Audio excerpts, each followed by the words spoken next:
نحمده ونصلي على رسوله الكريم اما بعد فاعوذ بالله من الشیطان الرجیم بسم اللہ الرحمن الرحیم رب اشرح لي صدری ويسر لي امری واحلل عقدۃ من لسانی یفقهوا قولی رب زدنی علما اللہم آمین۔ قرآن مجید کا آغاز بسم اللہ الرحمن الرحیم، شروع اللہ کے نام سے جو بڑا مہربان نہایت رحم کرنے والا ہے، ان الفاظ کے ساتھ ہوتا ہے۔ اس لیے باقاعدہ قرآن مجید کا آغاز کرنے سے پہلے ان کو سمجھنا ضروری ہے۔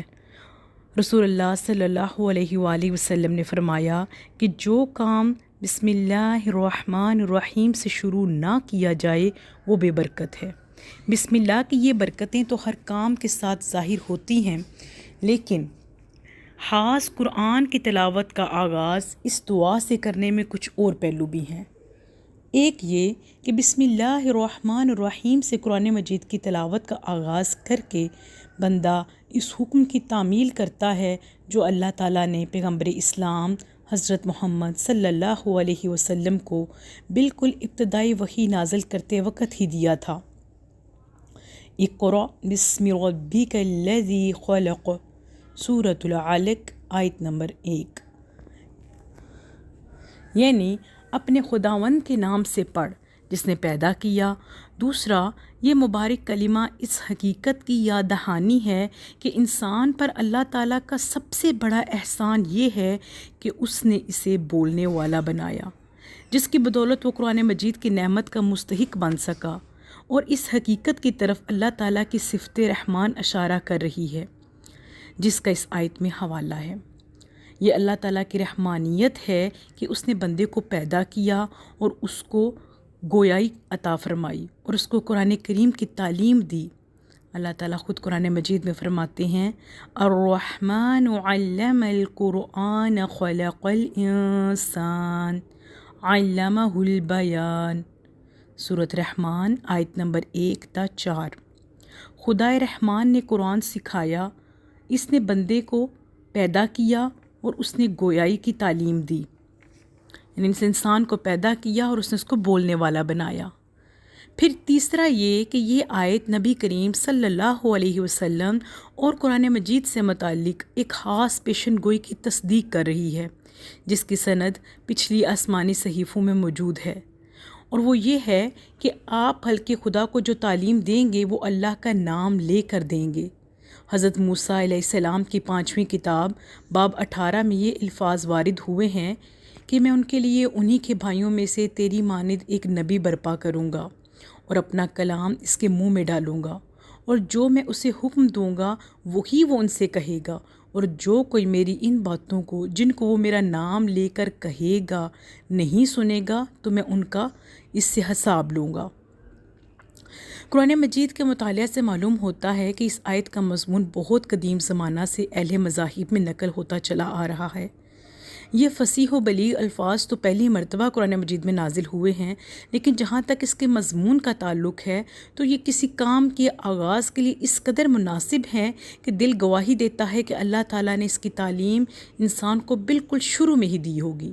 جیسے ہم دیکھتے ہیں کہ حضرت نوح علیہ السلام کے متعلق قرآن مجید میں آتا ہے کہ انہوں نے اہل ایمان کو جب کشتی میں سوار کرایا تو اس وقت اسی سے ملتے جلتے الفاظ کہے تھے، وَقَالَ ارْكَبُوا فِيهَا بِسْمِ اللَّهِ مَجْرَاهَا وَمُرْسَاهَا إِنَّ رَبِّي لَغَفُورٌ رَحِيمٌ، سورۃ ہود، آیت 41۔ اور اس نے کہا کہ اس میں سوار ہو جاؤ، اللہ ہی کے نام سے ہے اس کا چلنا اور اس کا ٹھہرنا، بے شک میرا رب بخشنے والا اور رحم کرنے والا ہے۔ اسی طرح حضرت سلیمان علیہ السلام نے ملکہ سبا کو جب خط لکھا تو اس کا آغاز بھی انہی مبارک کلمات سے کیا، انہو من سلیمان و انہو بسم اللہ الرحمن الرحیم، سورۃ نمل، آیت 30۔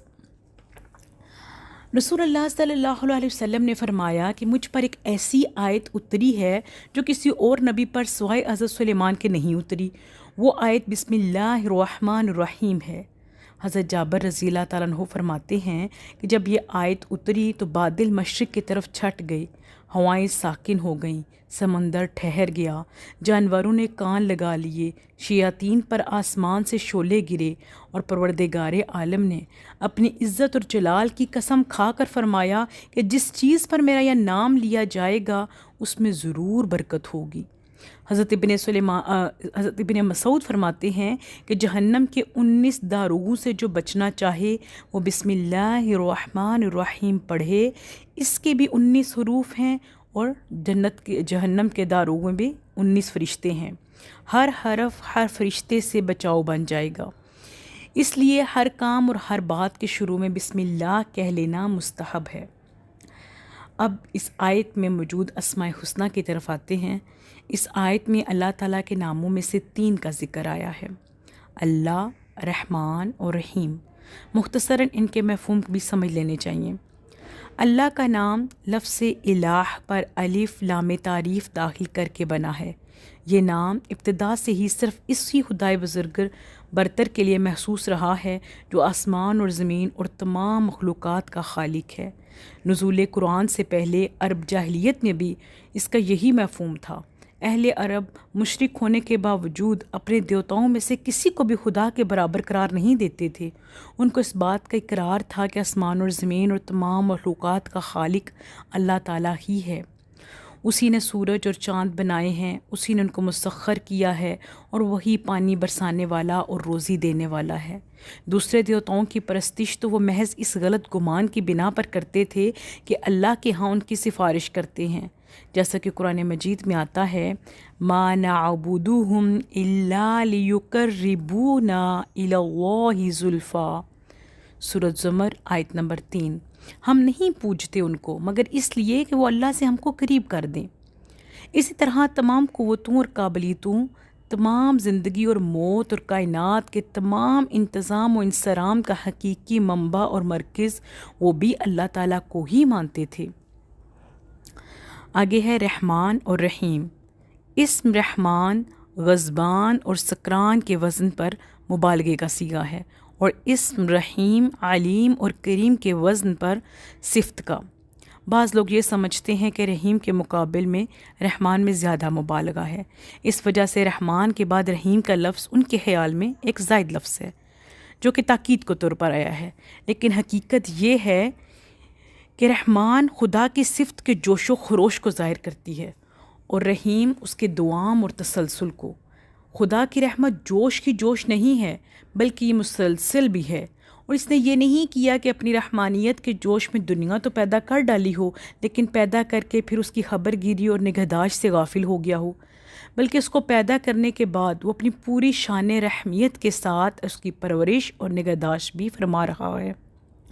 بندہ جب بھی اسے پکارتا ہے وہ اس کی پکار سنتا ہے اور اس کی دعاؤں اور التجاؤں کو شرف قبولیت بخشتا ہے۔ پھر اس کی رحمتیں اسی چند روزہ زندگی تک محدود نہیں ہیں، بلکہ جو لوگ اس کے بتائے ہوئے راستے پر چلتے ہیں ان پر اس کی رحمت ایسی ابدی اور لازوال زندگی میں بھی ہوگی جو کبھی ختم نہیں ہونے والی۔ غور کریں تو معلوم ہوگا کہ یہ ساری حقیقت اس وقت تک ظاہر نہیں ہو سکتی جب تک یہ دونوں لفظ مل کر اس کو ظاہر نہ کریں۔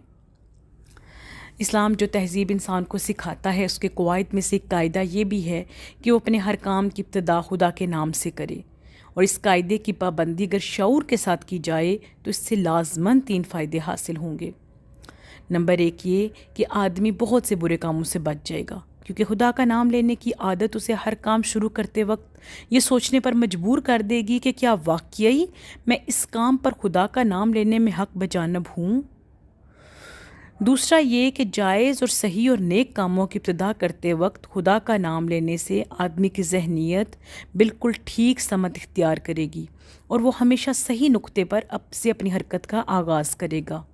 اور تیسرا اور سب سے بڑا فائدہ یہ ہے کہ جب وہ خدا کا نام سے اپنا کام شروع کرے گا تو خدا کی تائید اور توفیق اس کے شامل حال ہوگی، اور اس کی سعی میں برکت ڈالی جائے گی، اور شیاطین کے فساد انگیزیوں سے اس کو بچایا جائے گا۔ خدا کا طریقہ یہ ہے کہ جب بندہ اس کی طرف توجہ کرتا ہے تو وہ بھی اپنے بندے کی طرف توجہ فرماتا ہے۔ وآخر دعوانا ان الحمد للہ رب العالمین۔ السلام علیکم ورحمۃ اللہ وبرکاتہ۔